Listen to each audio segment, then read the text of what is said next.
O André, eu liguei para ele antes da entrevista para perguntar: e aí, André, vamos tomar uma cerveja? Qual que você quer tomar?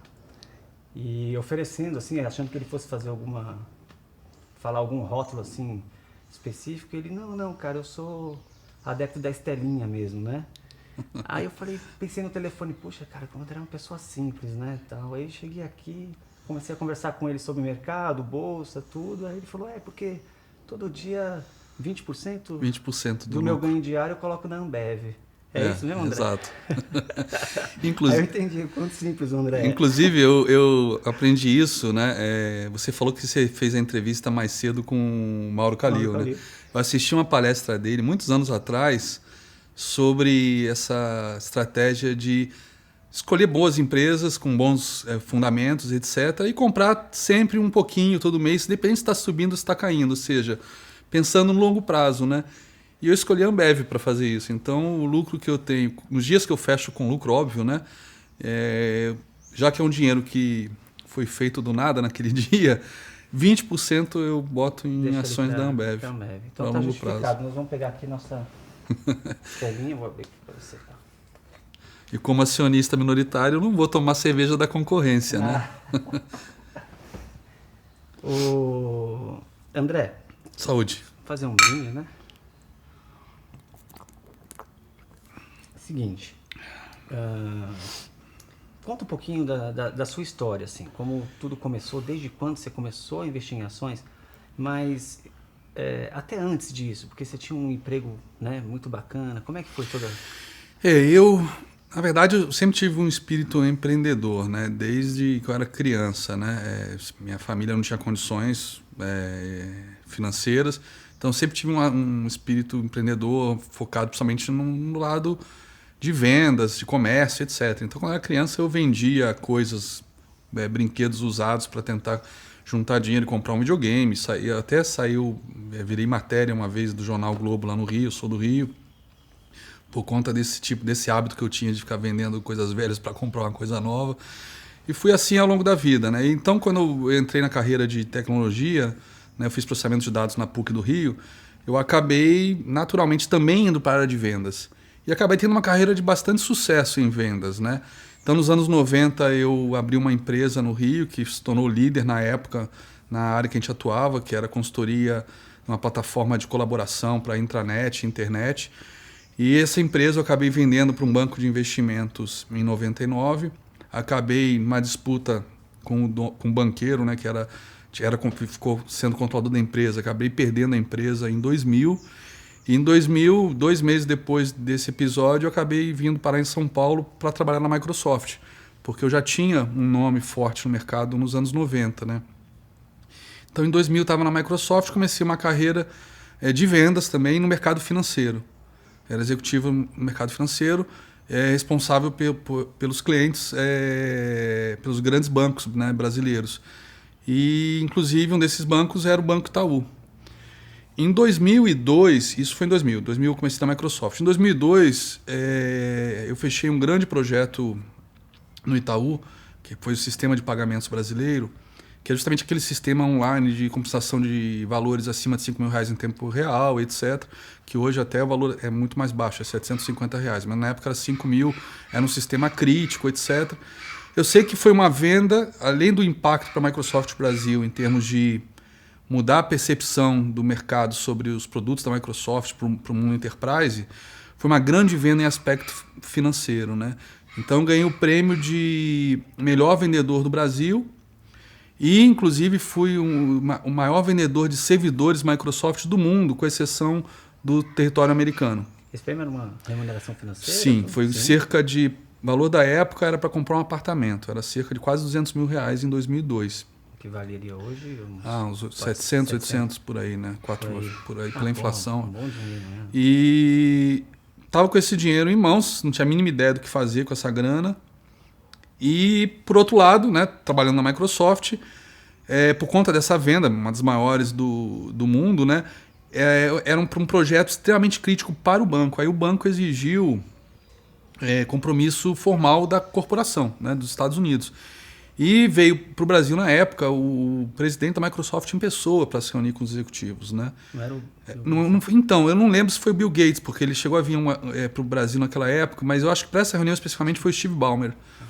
E, bom, eu como executivo responsável pelo Itaú, tive que preparar um briefing executivo para dizer para o Steve Ballmer quem eram os executivos com quem ele ia se encontrar, o que era o Banco Itaú, etc., os desafios para os próximos anos, o que era esse projeto que eu tinha vendido. E nesse executive briefing, pesquisando durante uma semana tudo que eu podia na internet, etc., eu encontrei um stock guide de um banco americano comentando que o Itaú ia lançar ações na Bolsa Americana, né, as ADRs nível 3 em Wall Street. Uhum. E com isso ia trazer liquidez, etc., ia atrair a atenção de investidores estrangeiros e que deu um upside violento para ações do Itaú. Né? Eu, na hora, né, além de estar usando isso como material para o meu executive briefing, eu pensei, putz, já sei o que eu vou fazer com o meu dinheiro, vou comprar ações do Itaú. Eu ia botar, inclusive, tudo em ações do Itaú, os 200 pau. Mas minha mulher falou, você tá maluco? Aí eu botei metade só. É a mulher nossa vida, né? Ela que bota segura a gente no chão, né? E aí eu comprei metade. Eu até comentei com os diretores do Itaú, ele falou, você tá louco? Nem a gente bota tudo numa ação só, etc. E a gente é funcionário do Itaú. Aí eu falei, mas tá vendo? Eu confio mais no banco que vocês mesmos, então, tá vendo? Botei tudo em Itaú. Claro, fiquei nervoso, né? Mas quando eles me contaram isso. Mas esperei. Deu 6 semanas, eu realizei lucro. E com lucro eu comprei uma Toyota Hilux. Que era um carro dos meus sonhos, né, na época, né? Uma picape. André, poderíamos dizer assim, foi o início então no mercado acionário foi essas compras de Itaú. Foi exatamente, foi a primeira compra. Iniciou com sucesso. Exatamente. Né? Isso às vezes é a parte do inimigo. Eu acho que quando a gente vai falar já, quando a gente começa a operar opções, acho que a primeira operação, o ideal é que dê errado, para você não se deslumbrar. Mas no caso de ações, eu acho que o ideal é a primeira dê certo para você querer explorar mais, como foi o meu caso. Né? Depois dessa primeira operação, eu fiquei bastante empolgado. Aí zerei, né? Aí comprei o carro e estava com dinheiro na conta, ainda parado, sem saber o que fazer. Mas aí já começando a buscar mais informações. Mas eu estava naquele molde de procurar em notícia, né? Eu não entendia nada de análise fundamentalista, análise técnica, nada. Então, mas eu achava que a notícia era o suficiente, né? E aí um domingo à noite, eu pesquisando na internet, eu vi que a Embraer, naquele final de semana, numa feira, se não me engano, Le Bourget, tinha fechado uma venda de 2,5 bi de dólares em aviões. Aí eu consultei meu home broker, vi o preço da cotação da Embraer, era 9 e pouco. Eu programei para ficar na pedra R$10 quando abrisse o leilão no dia seguinte. E comprei de novo todo o meu dinheiro que eu tinha, metade, né? Minha esposa não deixava ir além dos 50%. Comprei metade, comprei 100 pau de Embraer. E aí no dia seguinte, com a notícia, subiu, entre segunda e terça-feira, subiu 40%. Eu já realizei e botei os 40 mil no bolso. Aí né? você falou para sua esposa, tá vendo? Eu queria colocar. Tá vendo? Eu sou bom nisso, né? Devia ter colocado tudo, né? Mas aí realizei e aí, de novo, tava com o dinheiro na mão. Aí comprei joias para ela, comprei livros de Segunda Guerra para mim, que é meu hobby. Eu lembro que eu comprei... Depois a gente vai mostrar pro pessoal. Eu me orgulho daquela minha biblioteca. Essa biblioteca sua é fantástica. Eu comecei ela com 13 anos de idade. Bacana. Então. E eu passei, acho que uma semana comprando livro de Segunda Guerra no eBay. E acho que ficou uns 4, 5 meses chegando o livro todos os dias em casa. Parecia que era Natal todo dia. Todo dia eu chegava em casa da Microsoft, trabalho, tinha uma caixa para eu abrir. Parecia que era Natal todos os dias. Foi assim, sensacional, né? E aí, torrei aqueles 40 mil tudo em livro de Segunda Guerra, que foi um dinheiro que, a princípio, né, na época eu não pensava em acumular dinheiro, né? Eu tinha meu salário, etc. Falei, vou gastar, vou, né, aproveitar. Mas aí fui em busca de oportunidade, aí eu li uma notícia sobre o setor elétrico, etc. Aí fui pesquisar todos os papéis do setor elétrico e tinha uma que não estava subindo muito, estava meio que estagnada, que era Copel. Aí comprei Copel. E nisso que eu estou comprando Copel no meu HB, Um amigo meu passa por trás de mim, um amigo meu, colega meu da Microsoft, e fala, você investe em ações? Eu falei, então, comecei agora, essa é a minha terceira operação, etc. E ele falou, pô, que legal, eu também invisto, vai ter um curso de análise técnica nesse final de semana, você não quer fazer? Eu falei, que isso é análise técnica? O que é isso? Legal. Aí ele me explicou rapidamente o que era, gráficos, Aí eu fui fazer o curso com ele e fiquei simplesmente apaixonado. Né? Quem era o curso na época? Foi o curso do Leandro Storm, que foi a primeira turma que eles deram em São Paulo, em 2002. 2002, né? 2002. Bom, aí você entrou no mundo... Entrei no mundo da análise técnica. Não saiu mais. Nunca mais. E aí logo depois, passou mais umas 2, 3 semanas, aí já comecei a divulgar análise técnica para amigos, etc. E com outro amigo, eu fui fazer o curso do mestre Márcio Noronha, né? Também de final de semana inteiro, né? E aí eu comentei com ele até num coffee break que eu tava comprado em Copel. Ele falou, você tá maluco, não sei o quê. Eu falei, pô, mas eu não sabia análise técnica ainda, etc. Acabei até zerando aquela operação. Com um prejuízo muito pequenininho, mas... Naquela época a gente não sabia, não dava para adivinhar, mas foi o início do ciclo de alta da Bovespa, né? Logo depois do governo do Lula ter sido eleito, né? Então qualquer coisa que comprasse naquela época subia, né? Inclusive a Copel subiu depois, etc. Mas aí eu comecei a operar com mais frequência, né? Comecei a fazer mais swing trade, etc. E aí assinei minha primeira ferramenta de análise gráfica, né, para ficar acompanhando o pregão. Inicialmente contratei delay time, né, com 15 minutos de delay. Deu 2, 3 dias, já assinei real time porque não aguentava. Eu me mudei para cá logo depois. E a internet na época, dava para operar home broker legal? Então, quando eu vim para cá, estava operando quer dizer, aí eu acabei saindo da Microsoft para me dedicar ao mercado, né, de bolsa. Então, peraí, você pediu demissão. Pedi demissão da Microsoft para operar como trader, né? Porque aí eu já tinha começado a me meter com opções, né? Que foi... Não vou dizer que foi uma tragédia, porque eu acho que nada que fiz na minha vida me arrependo. A minha história, eu acho que é uma linha que tem seus tropeços, tem seus desvios, mas eu acho que se eu estou onde eu estou é por conta disso tudo. Então eu não posso reclamar, mas... Eu lembro que esse amigo meu que me levou para fazer o curso do Leandro Storm, ele operava opções da Embratel na época.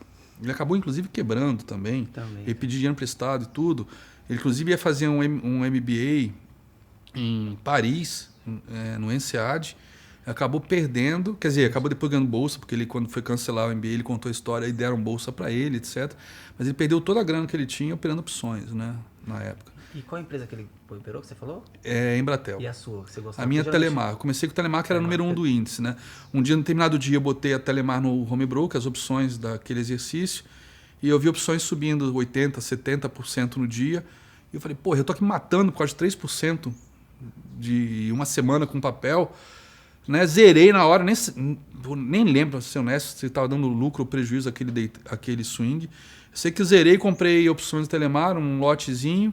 Fui almoçar comprei 11 e pouco da manhã, fui almoçar, quando eu voltei tinha ganho 3,5 pau. Aí eu falei, porra, é isso que eu quero fazer, né?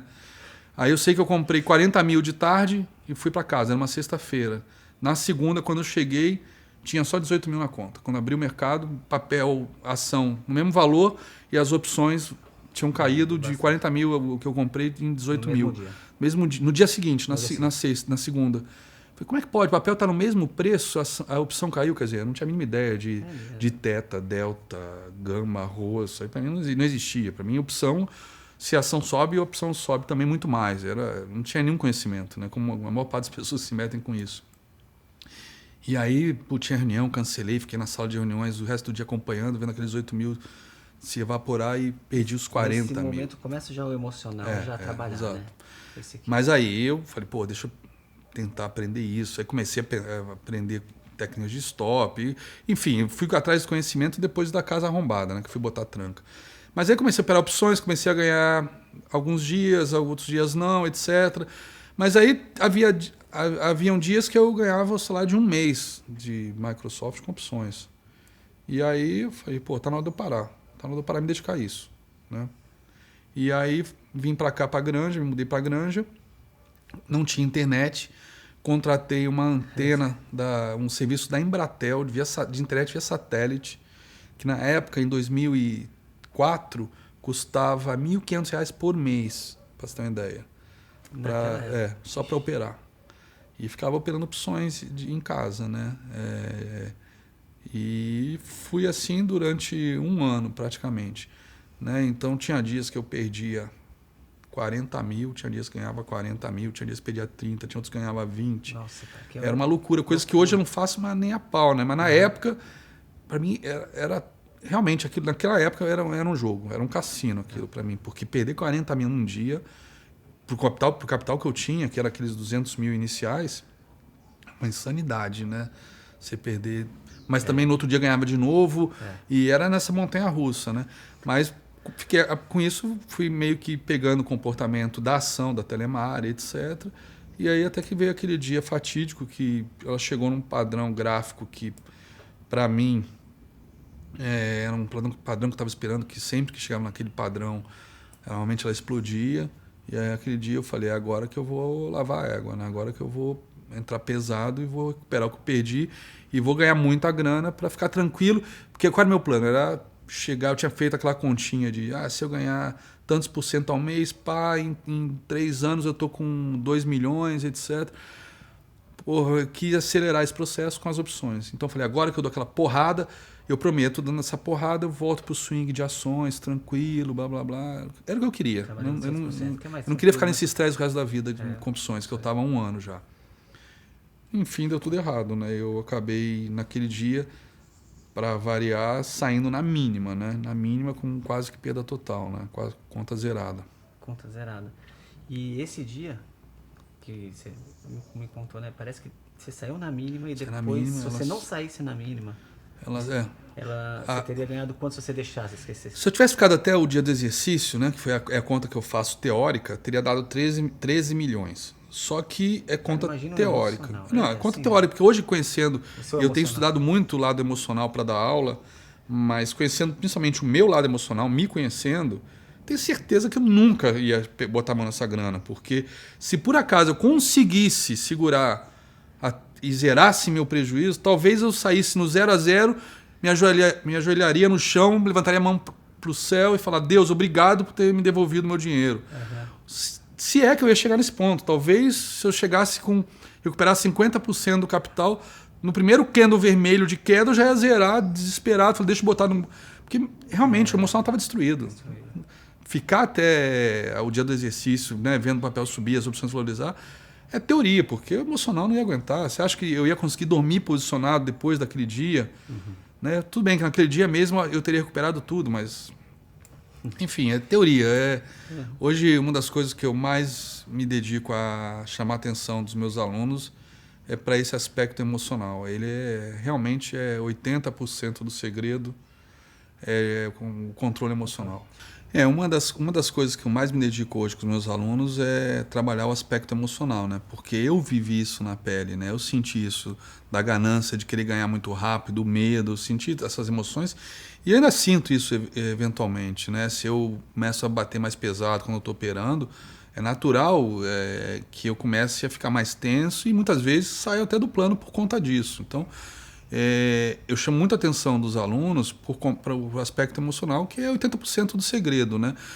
Quando eu quebrei, eu tinha a sorte de ter esse histórico de sucesso na indústria de TI, como executivo, etc. E em 3 semanas eu estava empregado de novo numa grande empresa de TI, ganhando salário de novo, plano de saúde, etc. Cara, quantos têm essa possibilidade de voltar? Muitos quebram e não tem como voltar para o mercado mais, porque é um mercado mais difícil, a pessoa tem mais idade. Eu tenho uma ex-aluna minha, que também operou um tempo, que ela quebrou e está fora do mercado há 4, 5 anos e não consegue mais voltar. Quebrou depois disso. Quer dizer, então eu realmente dei sorte de poder voltar.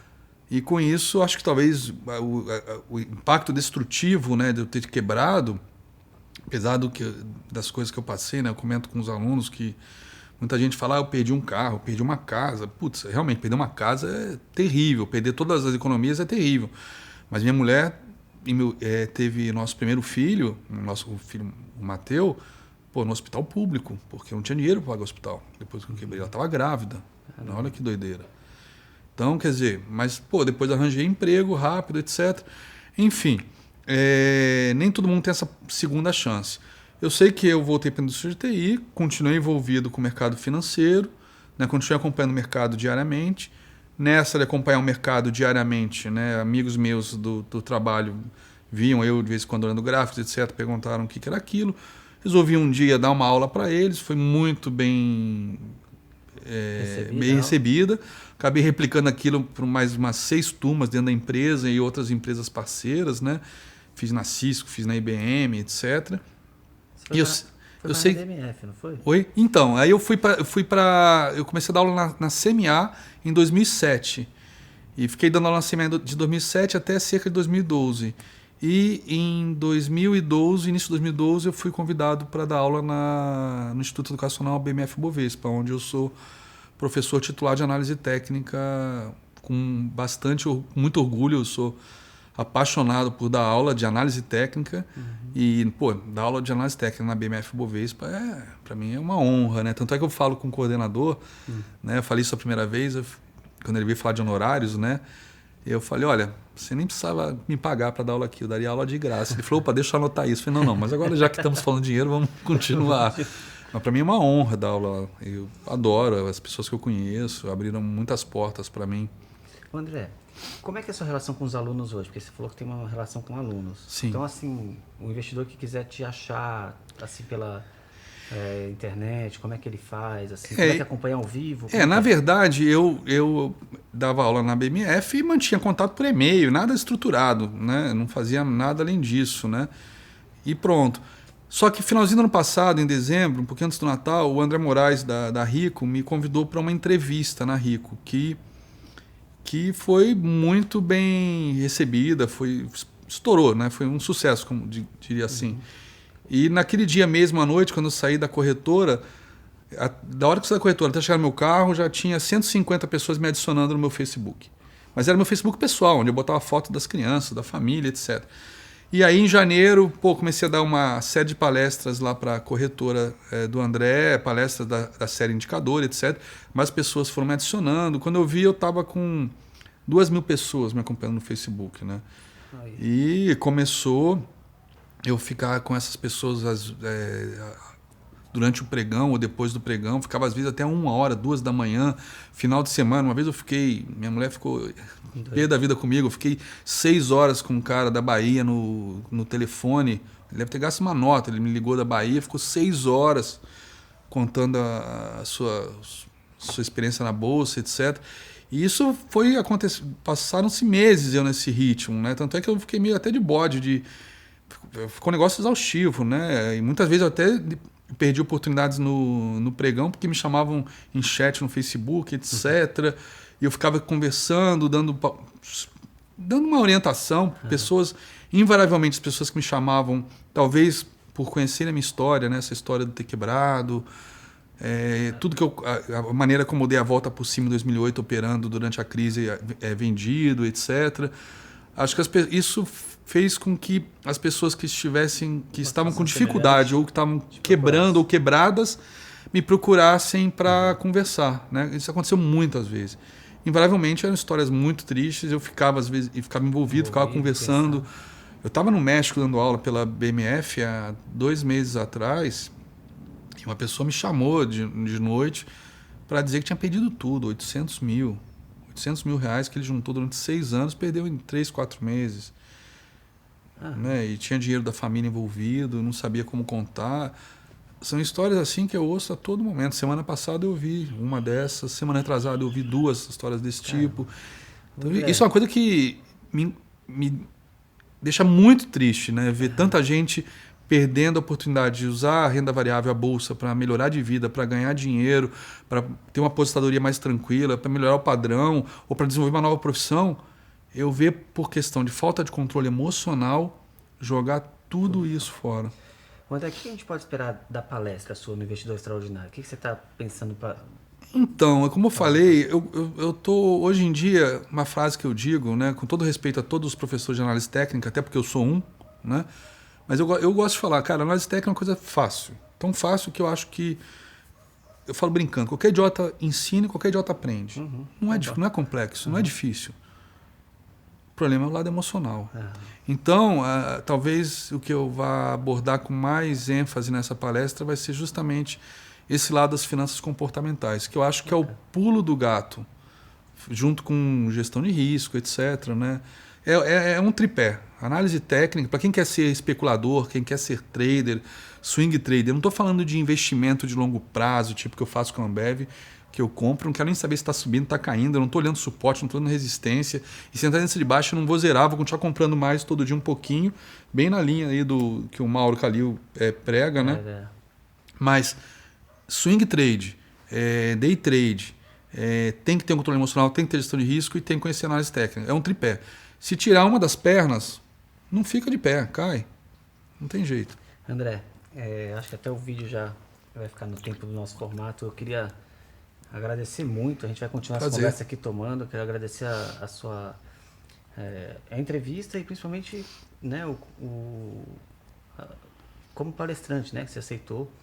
É um prazer. Por ter aceitado o convite. E espero que esse seu número de seguidores triplique com um evento que nós estamos organizando, Investidor Extraordinário. Muito obrigado mesmo pela sua presença. Eu que agradeço. Obrigado, cara.